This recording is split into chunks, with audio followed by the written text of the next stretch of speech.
Coach Corey Wayne, and this is my video coaching newsletter. And the topic of today's newsletter is going to be the weak, dithering, and hesitating beta male. Well, I've got an email here from a viewer who got out of a relationship that he was in, recently separated after about 3 months from a 10-year marriage that he should have never really gotten in the first place. He basically says that he married her after he had cheated on her just to try to keep her around. But he finally grew a set of balls and realized this fucking sucks, which was awesome, and got out of it to create something new and better for himself. So he has this woman that he knows from the gym where he works, and they started kind of hanging out as buddies, but he just keeps spending time with her and doing things like calling her at the last minute, hoping that she'll be free to just drop what she's doing and make a date with him.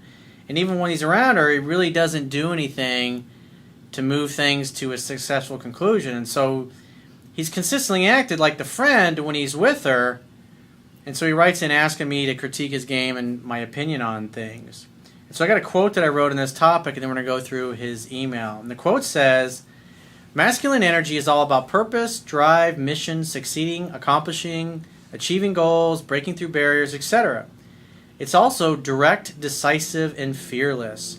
Women like men who go for what they want in spite of their fears and the potential for failure. A woman will always have more respect for you even when she rejects you, when you fearlessly go for a kiss on a date, or you quickly get to the point and try to set a date when you meet her for the first time.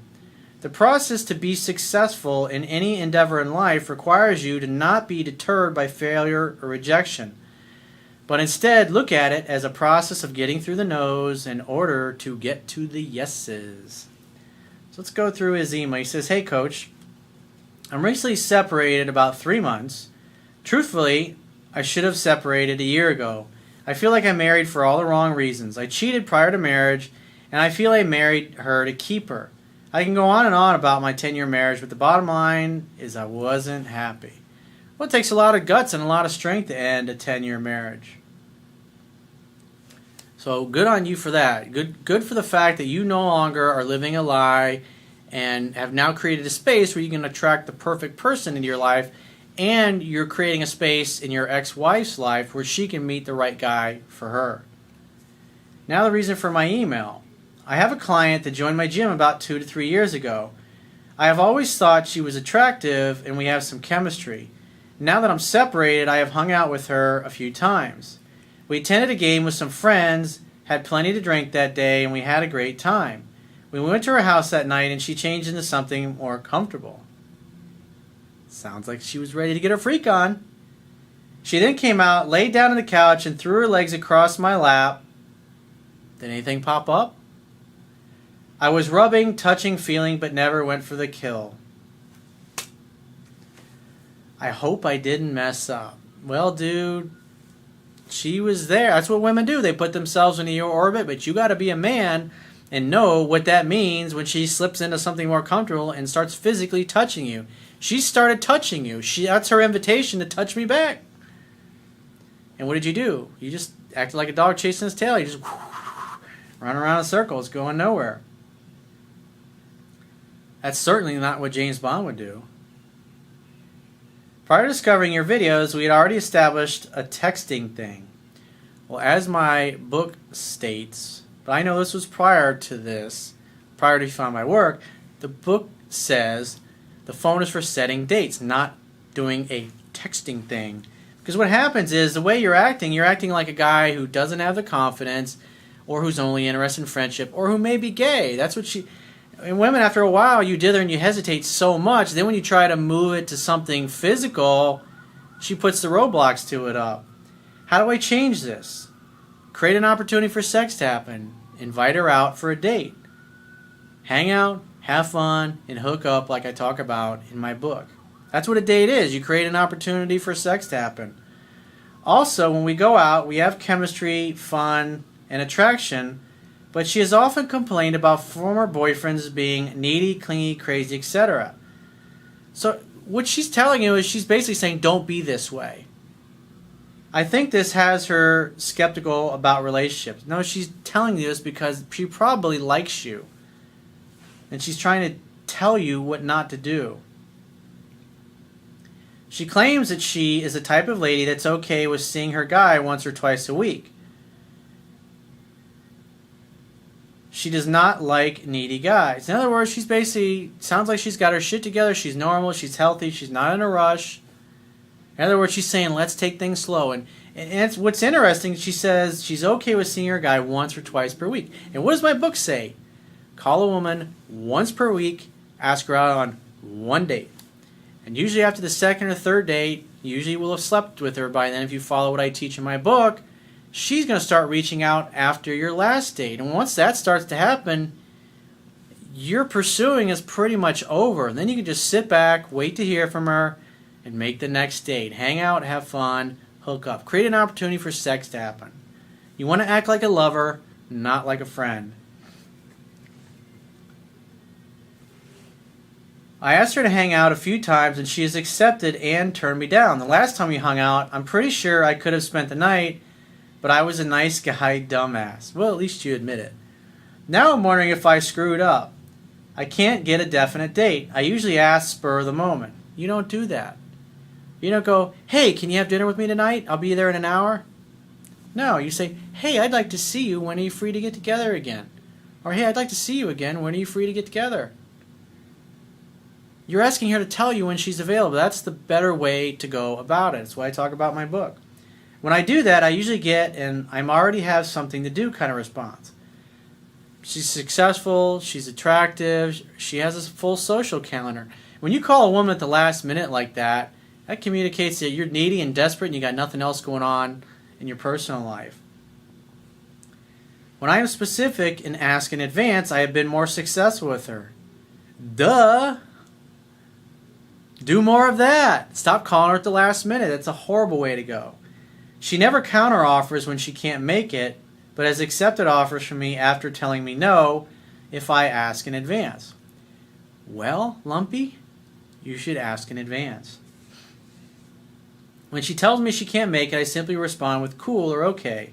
I also let her know that I really liked it when her hair is a certain way. She's been wearing her hair that way more than her normal style since I told her it was pretty and I really liked it. I see her every day, so does this change the dynamic in your opinion?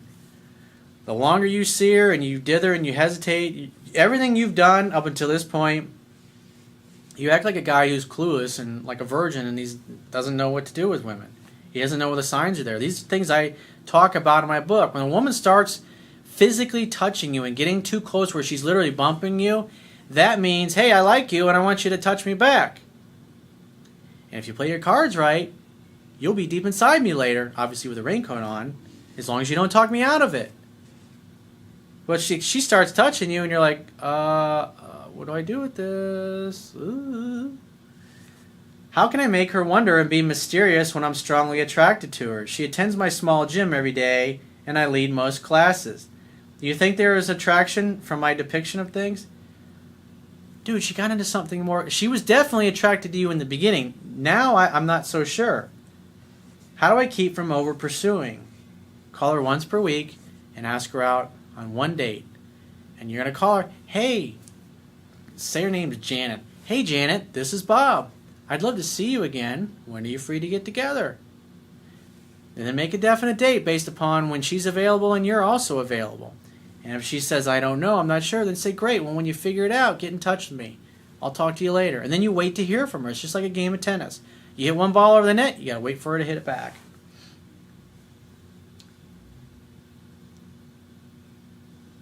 I don't want to over pursue, but it's tough not to talk to her because I run the gym. I'm into her, but I don't want to appear like the needy stalker guy. I've asked her to hang a couple of times in the past couple weeks, but it's been on the spur of the moment without much notice, so no luck. If you keep doing what you've always done, you're going to continue to get what you've always got. That approach sucks, dude. Spur of the moment, last minute, no, you don't do that. Never do that again, dude. Cut that shit out. He says, help me, Corey. If I haven't messed this up, I don't want to. I will also say, even though we text a lot, I usually cut it off before she does because I don't want to over-communicate and seem clingy. Again, the phone is for setting dates. You should not be chit-chatting like one of her gay male girlfriends or her emotional tampon. and then you just cutting it off. It's like, you should be asking her out for a date, dude. We usually go a day or two without texting, but I see her damn near every day. I don't want to get friend zoned. Well, stop acting like her friend. I at least want to have the option to explore this opportunity. Any advice would be greatly appreciated. I feel she is different and I don't want to blow it. Well, if you keep doing what you're doing, I promise you will blow it. I've read your book and I would like to know what to do if I met her tomorrow. Well, if you read the book, it's quite simple. Create an opportunity for sex tap and make a definite date where you have a definite day, a definite time to either pick her up, meet her out, or have her come over to your place. The problem is I've known her for a while and I'm currently doing some things you advise against. Most of the things you're doing I would advise against, not just some things. I just need to figure out how to keep her interested, not push her away. Well, stop acting like the gay male girlfriend. Stop acting like a friend. Create an opportunity for sex tap and make a date in the evening. Take her to dinner. Go do something fun afterwards. Maybe shoot some pool, throw some darts. Hang out, have fun, and hook up. It's quite simple. It's right in my book what to do. But you're just dithering and hesitating and fucking around. Eventually she's just going to think of you only as a friend because that's only the ever way that you respond. And so I responded to his email, and I'll post the response that I sent to him because this was a guy that did email coaching with me. And then he sent me up a follow-up. He said, "Hey, Coach, I know, man, most of this shit happened prior to me reading your book. It's like I realized I was fucking up as I was reading your book. Another reason why you read it. If you're having problems or you're struggling in your personal life, when you read my book, you'll be able to self-diagnose. You'll be able to see exactly what you're doing right and what you're doing wrong and what you need to do differently. I've read it twice, and the second time through it, I realized I was really fucking up. I agree, bro. I need to be an alpha and get on top of my game. I see this chick every day, so naturally I'm drawn to her and want to fuck with her when she's in my presence. She also does shit to attract me to her. I will set definite dates from here on out, and I will stop putting her on a pedestal. I'm used to being the laid-back, nice guy. Hence the reason why everybody has heard this before, nice guys finish last. Because nice guys dither and hesitate and they wait and they never get around to it. And then by the time you finally get around to asking her out or going for the kiss, you don't see her anymore because she's getting married or she's already got a boyfriend. I'm going to change that. My previous relationship is to blame. My ex loved to be in control of everything and I let her kind of run shit because of guilt, but no more. One last thought. The lady I'm interested in texted me yesterday about testing me. What do I do with that? Make a fucking date. Let me guess. Ignore it and set a definite date. Yep.